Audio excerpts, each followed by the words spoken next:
एक बार फिर से कक्षा 8 का आज एक्सरसाइज चैप्टर फर्स्ट जो था वो परिमेय संख्या रेशनल नंबर वो कर दिया था। उसकी पूरी वीडियो जो है उसके सारे नियम और प्रश्नावली 1.1 के सवाल वो पूरे प्लेलिस्ट के अंदर जा करके आप देखेंगे। 8 चैप्टर उसमें फर्स्ट चैप्टर दिख जाएगा आपको। आज है नेक्स्ट सेकंड चैप्टर। तो ये है, इन सवालों को सबसे पहले है एक चर वाले रेखिक समीकरण। एक चर वाले रेखिक समीकरण है तो डायरेक्ट मैंने सवाल लिख दिया 2.1 का, लेकिन इससे पहले अपन एक बात करते हैं। क्या लिखा हुआ है? एक चर वाले रेखिक समीकरण, एक चर वाले रेखिक समीकरण। तो इसमें क्या है, दो चीज़ें। एक तो क्या रहा है, एक चर। अब ये एक चर से पहले भी अपन एक नाम पर आते, ये लिखा हुआ है चर। अपने गणित में एक चर होता है, एक होता है अचर। तो चर किसे कहते हैं? चर के अंदर अंग्रेजी के जो अपने इंग्लिश का जो अल्फ़ाबेट आता है ABCD A to लगाकर Z तक, वो कोई भी चाहे A हो, चाहे B हो, चाहे C हो, चाहे D हो, चाहे P हो, Q हो, R हो, S हो, वो सारे चर कहलाएंगे। तो A to Z आपके जो आते हैं उसमें ABCDEFGHIJZ तक सारे के सारे आपके कहलाते हैं चर। अचर क्या होता है? अचर में आपके नंबर आएगा 0 to 1 2 3 4 5, इस तरह से इन्फिनिटी अनंत तक नंबर हो जाए। माइनस में भी हो सकता है और प्लस में भी हो सकता है, इन्फिनिटी तक 10 20 100 50 1000 लाख 10 लाख करोड़ कुछ भी हो सकता है, वो कहलाएंगे अचर। तो आपकी जो भी संख्या होगी वो संख्या कहलाएगी अचर।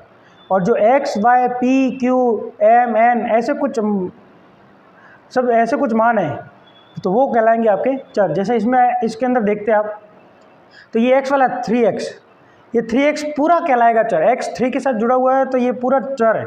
ये 2x है, ये भी पूरा चर है। ये 18 है, वो अकेला है, इसके साथ न x है न y है न a b c कुछ भी चर राशि नहीं है, इसको कहेंगे अपन अचर। इसमें ये 5t है, वो चर है। 3 के साथ में कुछ भी, 3 के साथ में कुछ भी नहीं है तो ये अचर है। 3 के साथ में यहाँ t है, t जुड़ा हुआ है तो ये चर है। 5 है, वो अचर है। तो चर और अचर के आपको पता चल गया।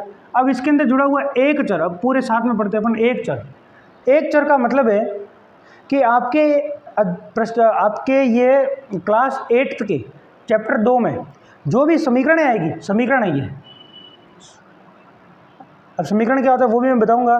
तो जो भी समीकरण आएगा, अपन पहले बात करें एक चर की, तो एक चर के ऊपर आते हैं। आपके जो भी समीकरण दे रखी होगी उन समीकरणों में सिर्फ और सिर्फ एक चर होगा। यानी अगर x है तो पूरी समीकरण में आपको x ही दिखाई देगा, y है तो पूरी समीकरण में y ही दिखाई देगा, z है तो पूरी समीकरण में z दिखाई देगा, अगर a आ रहा है तो सब में a ही दिखाई देगा। जैसे आप फर्स्ट प्रश्न से देख सकते हैं, इसमें आपको x के अलावा और कुछ भी चर नहीं दिख रहा। x के अलावा y z a b ऐसा कुछ नहीं दिख रहा, x ही दिख रहा है। इधर t है तो आपको दोनों तरफ t ही दिखेगा। t के अलावा t के साथ p भी आ जाए या q भी आ जाए तो ऐसा नहीं है, सिर्फ एक चर ही होगा। t है तो सब में t होगा, a है तो सब में a ही होगा। तो ये एक चर है। अब मैं बताता हूँ समीकरण की बात क्या होती है। समीकरण में क्या होता है, एक दाया पक्ष होता है। समीकरण किसे कहते हैं? तो एक दाया पक्ष होता है, एक बाया पक्ष होता है। बीच में क्षमता का निशान होता है जिसको अपन बराबर कहते हैं, लेकिन गणित में उसको क्षमता कहा जाता है। जैसे ये लिखा हुआ है, ये तो हो जाएगा इसका, ये हो जाएगा इसका दाया पक्ष, जिसको अपन RHS भी कह सकते हैं। ये होगा इसका बाया पक्ष, जिसको अपन LHS भी कहते हैं, लेफ्ट हैंड साइड और राइट हैंड साइड। इन दोनों के बीच में क्या होता है, बराबर का निशान होता है, इसको कहते हैं समता। ये समता का निशान। तो समीकरण किसे कहते हैं? तो ऐसा बीजी व्यंजक जिसके एक बाया पक्ष होता है, एक दाया पक्ष होता है और बीच में ये समता का निशान होता है, उसको कहेंगे अपन समीकरण। तो आपने समीकरण की जानकारी ले ली। समीकरण क्या होती है? जिसमें एक दाया पक्ष बाया पक्ष होता है, बीच में समता का निशान होता है। एक चर की जानकारी दे दी। चर के बाद एक चर क्या होता है? तो एक चर जिसमें पूरी समीकरण में क्या होगा, एक ही चर होगा, एक ही प्रकार का। x है तो सब में x होगा, y है तो सब में y होगा, p है तो p होगा, q है तो q होगा। फिर रेखिक, ये रेखिक का मतलब क्या है? तो रेखिक इसकी घात को प्रदर्शित करता है, चर की घात। रेखिक किसको प्रदर्शित करता है? चर की घात को। चर की घात। रेखिक का मतलब होता है चर की घात कितनी है, एक है। रेखिक का मतलब एक, चर की घात कितनी है, एक। तो यहाँ पर देखेंगे आपको चर क्या दिख रहा है, इस समीकरण में आपको x दिख रहा है चर, तो यहाँ x के ऊपर कोई घात नहीं, इसका मतलब एक घात है। जैसे मैं x लिखता हूँ, खाली x है, आपको x दिख रहा है, लेकिन इसको मैं x की घात एक भी लिख सकता हूँ, x भी घात एक भी लिख सकते हैं इसके ऊपर। तो यहाँ पर भी खाली आपको x दिख रहा है, तो x के ऊपर कुछ नहीं, तो x की घात एक लिख सकते हैं। यहाँ पर भी x है, x की घात एक लिख सकते हैं। यहाँ पे t है, t की घात एक लिख सकते हैं। यहाँ पे t है, t की घात एक लिख सकते हैं। तो और भी आगे सवाल करेंगे, उन सब में आपके क्या आएगा, एक चर ही आएगा और रेखिक समीकरण ही होगी, यानी घात जो भी चर होगा, चर के ऊपर घात एक ही आएगा। और एक चर का मैंने आपको बता दिया एक चर क्या होता है। तो ये इसका सामान्य बेसिक जानकारी थी। अब आगे अपन इसके सवालों को करते हैं।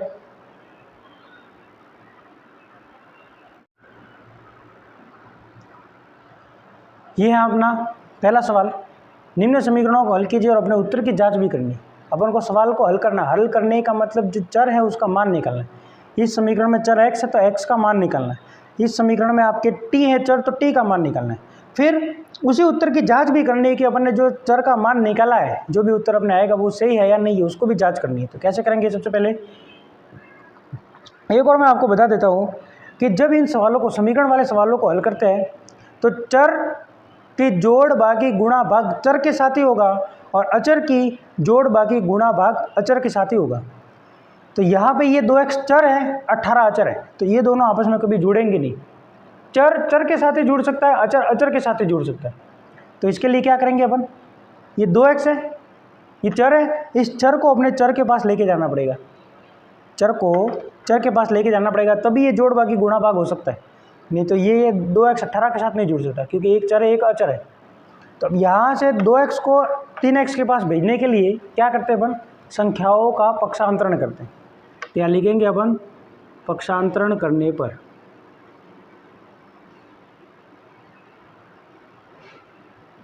पक्षांतरण करने पर किसका पक्षांतरण करना है, 2x का। तो जब अपन पक्षांतरण करते हैं तो संख्याओं के आगे वाले निशान जो है वो भी परिवर्तित हो जाते हैं। तो यहाँ पे 2x के आगे वाला देखेंगे, ये पीछे वाला नहीं, ये 18 के आगे वाला निशान है। यहाँ पे देखेंगे 2x के आगे, 2x और बराबर के बीच में यहाँ कोई निशान नहीं, इसका मतलब प्लस है। तो प्लस वाले 2x उधर भेजेंगे तो ये 3x माइनस 2x बराबर हो जाएगा ये 18। अब 18 के आगे प्लस नहीं लिखेंगे क्योंकि प्लस ऑटोमेटिक लिखा ही नहीं जाता। अब ये 3x में, अब ये जोड़ बाकी गुणा भाग जो भी है, जो निशान होगा वो करना है। यहाँ पे माइनस का निशान है, माइनस करेंगे, 3x में से 2x जाएगा, x बचेगा, x बराबर 18।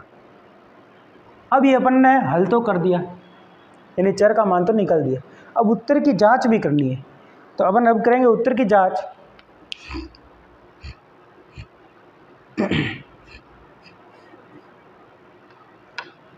उत्तर की जांच किस प्रकार से करेंगे, तो उत्तर की जांच जब भी करेंगे उस समीकरण को एक बार पहले ऐसे का ऐसे लिख देंगे। जो समीकरण थी अपने, उस समीकरण को आप ऐसे का ऐसे लिख दो एक बार पहले, तो उस समीकरण को ऐसा का ऐसे लिख देंगे। उसके बाद इस समीकरण में जहाँ जहाँ पर भी आपके x आ रहा है, चर आ रहा है, उस चर का मान रख देंगे। तो अपने चर का मान, x का मान, जो चर था उसका मान कितना रहा, 18। तो यहाँ समीकरण में जहाँ जहाँ पर भी x है वह 18 रखेंगे।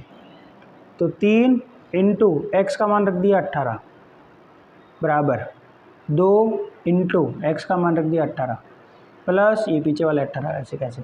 अब ये 2x है, तो 2x को मैं क्या लिख सकता हूँ, 2x को मैं लिख सकता हूँ 2 इंटू एक्स। तो x की जगह क्या रखना है, x का मान 18 रखना है, तो 2 इंटू क्या हो गया, 18 हो गया। तो ये मैंने 2x की जगह 2 इंटू 18 रखा। इसी प्रकार 3x था, 3 इंटू 18 रखा। अब हल करेंगे इसको, तो पहले गुणा करना है फिर जोड़ करेंगे, पहले गुणा करेंगे फिर जोड़ करेंगे। 18 का 3 के साथ गुणा, 18 किया 54 बराबर 18 का 2 के साथ गुणा, 18 दूनी 36 प्लस 18, ये हो गया 54 बराबर 36 और 18 आपके जोड़ेंगे तो ये भी हो जाएगा 54 आपका।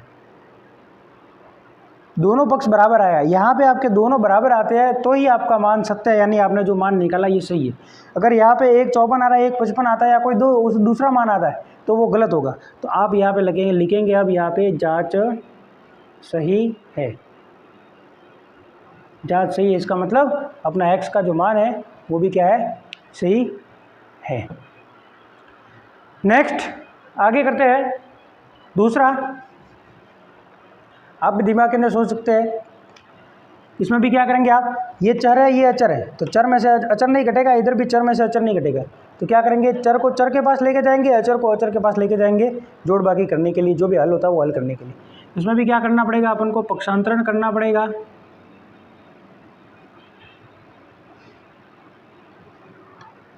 ये 5t इसके पास लेके आएंगे अपन 3t, 3t के आगे प्लस का निशान है, इस तरफ भेजेंगे तो ये हो जाएगा माइनस का 3t बराबर, पहले ये वाली संख्या लिखनी पड़ेगी अपन को, माइनस के 5। अब माइनस के 3 उस तरफ भेजेंगे तो निशान बदल जाएगा और प्लस के 3 हो जाएंगे। पहले इधर वाले लिखेंगे, बाद में पीछे वाली संख्या जो भेजते हैं जिसका पक्षांतरण करते हैं उसको बाद में लिखना है। यहाँ पर भी 3t का पक्षांतरण किया तो मैंने 5 के बाद लिखा है, तो इधर भी 3 का पक्षांतरण करेंगे तो 5 के बाद लिखेंगे। ये 5t में से 3t जाएगा, आपके बचेगा 2t बराबर 5 में से 3। माइनस प्लस होता है माइनस, जब दो संख्याओं के आगे अलग अलग निशान होते हैं तो अपन घटाते हैं, लेकिन निशान जो होगा बड़ी संख्या उसका रखेंगे। बड़ी संख्या यहाँ 5 है तो 5 के आगे माइनस का निशान है, माइनस का रखेंगे, 5 में से 3 घटाएंगे 2 बचेगा। तो t का मान निकालने के लिए t 2 के साथ गुणा में, इसको मैं ऐसे भी लिख सकता हूँ, क्या लिख सकते हैं, 2 इंटू टी बराबर माइनस के 2। तो ये 2 गुणा के भाग में चले जाएंगे तो माइनस 2 बटा 2, 2 का भाग माइनस 2 में देंगे, आएगा आपके मान 1। तो t का मान आ गया आपके पास माइनस का 1।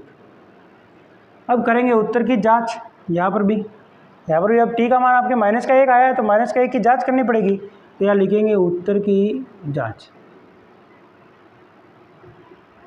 तो उत्तर की जांच करने के लिए मैंने क्या बताया आपको, पहले समीकरण ऐसे की ऐसे लिख दो आप, 5t माइनस 3 बराबर 3t माइनस 5।